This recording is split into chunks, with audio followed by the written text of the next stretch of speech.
À chaque fois que je sortais de l'internat, j'étais en vacances, il venait me chercher et il passait du temps avec moi. Ok, donc tu étais à l'internat, puisque c'est lui qui avait ta garde, donc il t'a mis à l'internat. À chaque fois qu'il partait en Afrique, il partait te chercher à l'internat, ça tombait pendant tes vacances et tu restais avec lui. Et c'est comme ça qu'il te graissait. C'est ça. Donc à partir de tes 18 ans, c'est devenu comme une normalité pour toi. C'est-à-dire maintenant tu étais consentante jusqu'à tes 19 ans. Oui. Je ne trouvais plus du mal parce que vu que c'est la seule personne avec qui je le faisais, je me suis attachée à lui. Donc je me suis dit c'est peut-être un peu normal et tout. J'ai un peu normalisé ça. Donc je me suis dit je ne m'approchais plus d'un autre homme. Même quand un autre homme m'approchait, même quand mon petit ami m'approchait, je refusais et tout. Donc c'est devenu trop une habitude et tout. Maintenant après, il m'a ramené en France. Et quand il m'a ramené en France, quand j'étais venue en France, on a découvert en France ici, parce que le mois avant qu'on ne vienne en France, moi, je n'arrivais plus à trouver mes menstrues et tout, j'ai pas eu mes règles. Et tu n'étais pas enceinte, hein? Mais pourtant, tu n'étais pas enceinte. Si, c'était ça. Ok. Et quand on est venu en France, il m'a fait le test lui-même, et il a su que j'étais enceinte, donc il m'a accompagnée et il m'a enlevé ça. Et il m'a dit de ne rien dire à personne. Donc jusqu'à aujourd'hui, c'est un peu comme un secret, c'est juste lui et moi qui savons ça. Ok, attends ma chérie. Attends ma chérie.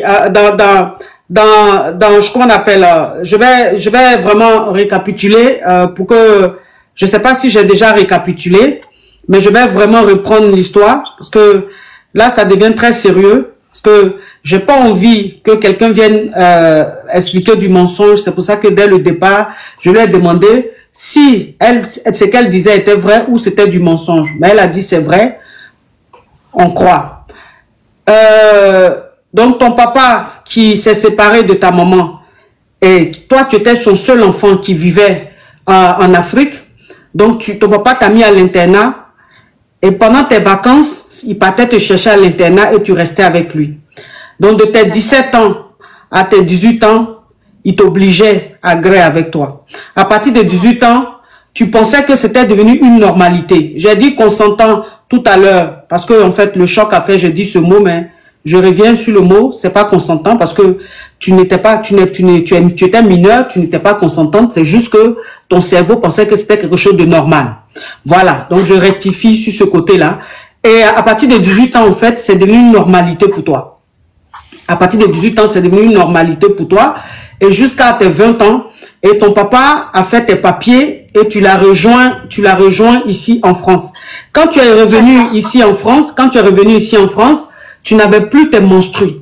Et ton papa t'a emmené faire le test. Et quand vous avez fait le test, tu as vu que tu étais enceinte. C'est ça. Ok. On t'écoute, ma chérie. Donc, quand j'ai vu que j'étais enceinte, il m'a accompagnée à l'hôpital et tout. Et on a enlevé ça. Donc, quelques mois après, à l'hôpital, déjà, ils m'ont demandé c'est qui l'auteur de la grossesse et tout. Et ils m'ont posé des questions un peu intimes. Donc, je pouvais pas, parce que c'était en France ici, je ne pouvais pas dire que c'était lui, sinon ça allait lui créer des problèmes. Donc, j'ai menti à l'hôpital que c'était en Afrique et tout. J'ai raconté des mensonges et tout. Comme quoi, j'avais un petit ami en Afrique et tout. Et que ça s'est passé là-bas avant que je ne vienne. Donc, que même mon petit ami n'était pas au courant avant que j'arrive en France. Et après ça, après l'avortement, quand je me suis sentie bien et tout, il a continué à gréer encore avec moi. Donc, à un moment donné, ça me fatiguait et tout. J'ai dit, bah, stop, en fait, stop. Parce que donc, ça veut dire que, attends, ma chérie, ça veut dire que quand ton papa t'a fait venir ici en Europe et que tu étais enceinte, vous êtes parti, qu'il a su que tu étais enceinte, il a fait que ça a été enlevé, on va pas dire les mots parce qu'on est sur TikTok. Et quand tu vivais chez ton papa, est-ce que vous étiez seul à la maison ou ton papa est marié ici? Le truc, c'est qu'il était marié ici, mais ses autres enfants sont avec leur mère parce qu'ils ont divorcé. Donc, c'est la maman qui a leur garde. D'accord. Donc, ça veut dire que tes autres frères et sœurs qui sont ici en France sont restés avec leur maman parce que elle n'est plus avec ton papa. C'est ça. Ok. Donc, quand tu es venu ici en France chez ton papa, ton papa avait une autre femme, mais avec qui il n'avait pas eu d'enfant. Hein? Il n'avait pas de femme. Ok, donc quand tu... Donc on vivait tous les deux seuls. Ok, donc quand tu as rejoint ton papa ici, il avait divorcé avec la mère de tes frères et sœurs. Donc vous étiez seulement... ces enfants-là étaient avec leur maman. Donc tu es resté seulement avec ton papa à la maison. Vous étiez deux. Oui. C'est ça.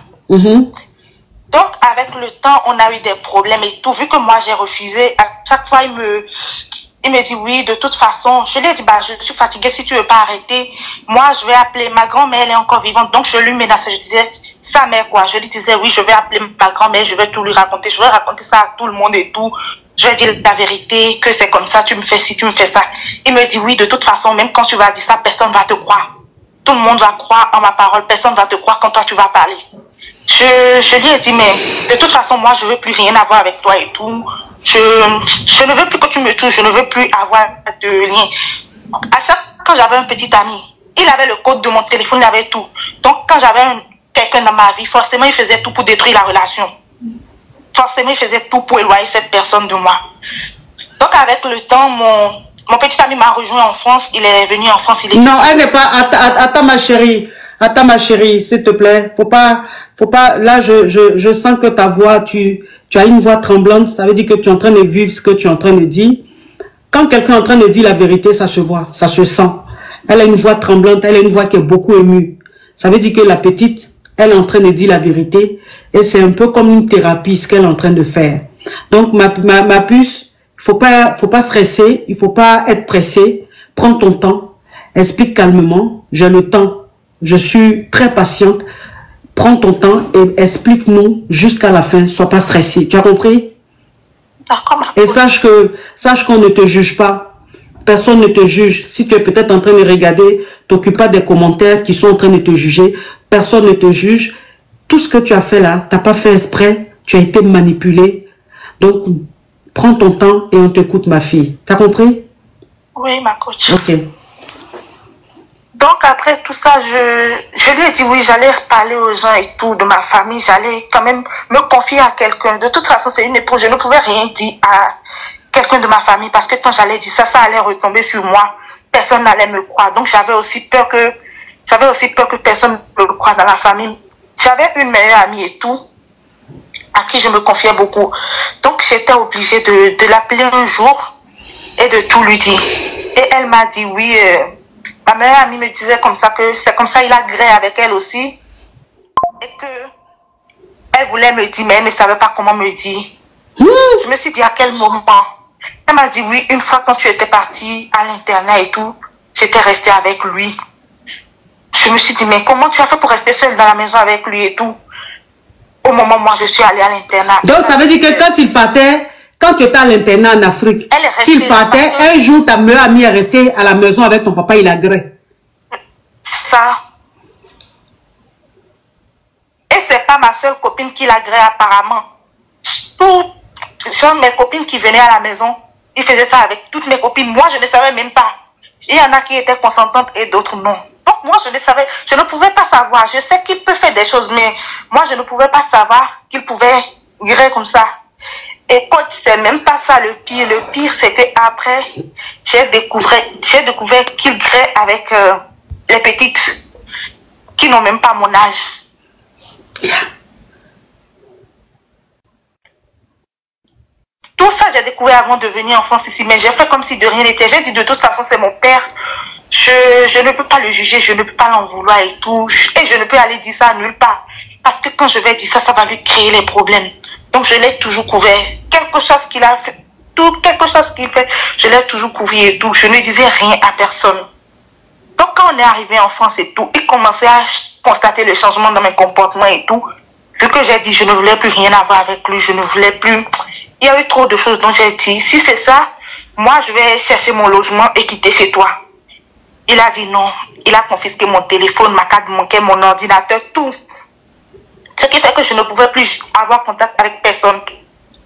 Ni ma mère, ni ma famille, personne. Je ne pouvais plus. Donc, si je comprends bien, depuis l'Afrique, tout ce qui s'est passé là, jusqu'à ce que tu viennes ici en France, et tout, tu n'as jamais expliqué à ta maman.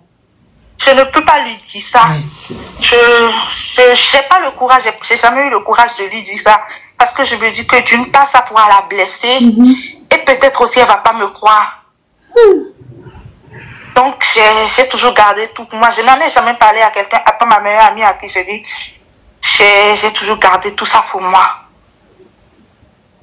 Donc, quand il y a 3 ans, on a eu des problèmes et tout, de la même manière, comme il a l'habitude de confisquer mes affaires et tout, je suis sortie de la maison. Il avait une amie ici, je suis restée avec l'amie et tout.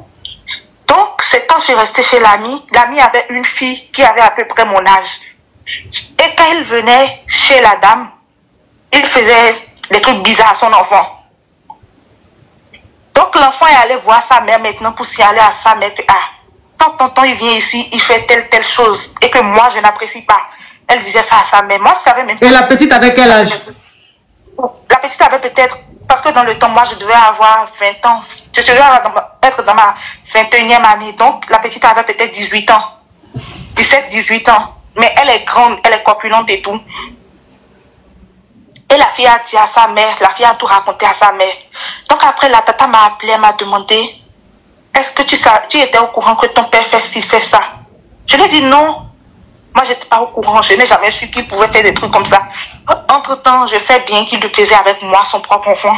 Mais je ne peux pas le mettre à nu devant les autres. La tata m'a convaincue de lui dire la vérité. J'ai dit non, je ne peux pas lui raconter. Je ne peux pas lui dire tout. Elle m'a dit ok. Donc, elle a appelé un de mes oncles. Et elle a raconté toute l'histoire à mon oncle. C'est comme ça que quand il vient ici, il touche son enfant. Donc, après, mon oncle aussi m'a demandé, est-ce qu'il fait des trucs comme ça avec moi? Il a dit non. Donc, à la période, il m'a mis dehors. J'avais plus de toit, j'avais plus d'argent et tout. Il a confisqué mes trucs. Donc, j'étais à la rue. Heureusement, j'avais une copine ici. Donc, j'ai dit à ma copine de me loger quelque chose. Arrêtez, attends ma puce. Arrêtez de mettre les émoticônes de pleurs là. De triste là. Les choses, les émoticônes là, de pleurs, de triste là. Ne mettez pas. TikTok n'aime pas. YouTube n'aime pas. Ne mettez pas les signes là, les émoticônes de pleurs, de tristesse. Ne mettez pas. TikTok n'aime pas ça. Oui, Gildas, enlève les commentaires. S'il vous plaît, sur YouTube, ne mettez pas les émoticônes de pleurs, de tristesse, de vomi, de goûtant là. Ne mettez pas. Les réseaux sociaux n'aiment pas, s'il vous plaît. Sinon, le direct va bugger. S'il vous plaît. Voilà, vous écrivez en commentaire, ne mettez pas les émoticônes. Les réseaux n'aiment pas ça, s'il vous plaît. Oui, ma chérie, on t'écoute. Donc, on s'est disputé, tout, il m'a mis à la rue et je suis restée avec ma copine et tout. Quelque temps après, j'ai eu mon logement. Coach, le truc, c'est qu'au jour d'aujourd'hui, il ne veut pas me parler. Entre-temps, c'est lui qui m'a fait beaucoup de mal dans ma vie et tout. C'est lui qui m'a blessé, c'est lui qui m'a brisé. Mais au jour d'aujourd'hui, c'est lui qui ne veut plus me parler. Il a pris position. Et je ne sais pas ce qui s'est passé. Un jour, il est allé en Afrique. Quand il m'a sorti de la maison, il ne pouvait pas dire aux gens que c'est lui-même qui m'a sorti de la maison. Donc, il a raconté des bêtises sur moi aux gens. Il a dit à mes parents en Afrique que moi, j'ai dit que moi, je suis devenue rebelle depuis que je suis venue en France. Que quand il me parle, je ne veux plus écouter. Moi, j'ai dit que j'irai à la police, dit qu'il me grée et tout. Donc, il y a un de mes oncles qui m'a appelé, il m'a demandé, mais pourquoi tu as dit ça et tout? Pourquoi tu veux lui créer des problèmes? Il a tout fait pour te ramener et tout. J'ai dit à mon oncle que moi, je n'ai jamais dit ça. Je n'ai jamais parlé comme ça, mais que de toute façon, si c'est ce qu'il a dit, donc peut-être que c'est ça. Si c'est lui-même qui a dit avec sa bouche, donc peut-être que c'est ça. Mais que moi, je ne veux plus chercher les problèmes avec lui. Je veux vraiment être loin de lui. Je veux me reposer. Je suis fatiguée de toute cette histoire.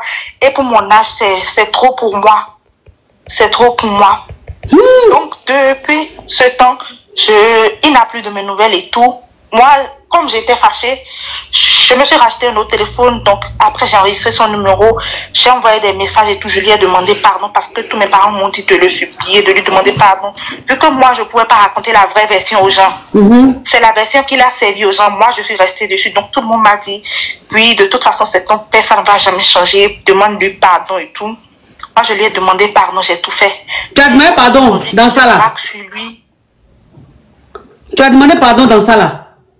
Oui, coach. J'ai demandé pardon, je l'ai supplié et tout. Je lui ai envoyé des messages. Et il n'a jamais répondu. il lit les messages, il ne répond pas. La dernière fois, j'étais gravement malade et tout. J'ai été très hospitalisée. Donc, je lui ai envoyé un message que oui, j'étais très, très malade et tout. Et là, je suis le message. Il n'a pas répondu jusqu'à aujourd'hui. Donc, coach, est-ce que cette personne, c'est moi, je dois me rapprocher de lui encore, le forcer? Parce que moi, au jour d'aujourd'hui, il me dégoûte en fait. Je ne sais pas, mais j'ai plus envie d'avoir de lien avec lui. Et je me dis, même si on arrive à arranger les choses aujourd'hui, ça ne pourra plus jamais être... je ne pourrai plus jamais avoir de relation père et fille avec lui. Parce qu'il m'a traumatisée. Il m'a traumatisée. En gros, aujourd'hui, j'ai un homme dans ma vie, mais je ne sais pas si je peux fonder une famille avec lui parce que j'ai peur que la même chose arrive à mes enfants. Eh, Seigneur. Oh. Oh, Seigneur. Hey.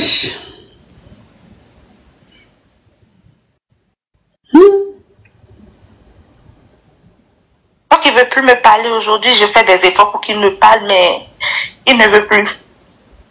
Donc, je suis restée aussi sur ma position. J'ai dit, si c'est ça, je ne vais plus lui envoyer de messages. Donc, depuis quelques moments, je ne lui envoie plus de messages. Je ne lui parle plus. Mais qui t'a dit d'aller demander pardon à ton papa là? Qui t'a dit ça? Mes parents à qui il a parlé en Afrique. Ma grand-mère, ma tante et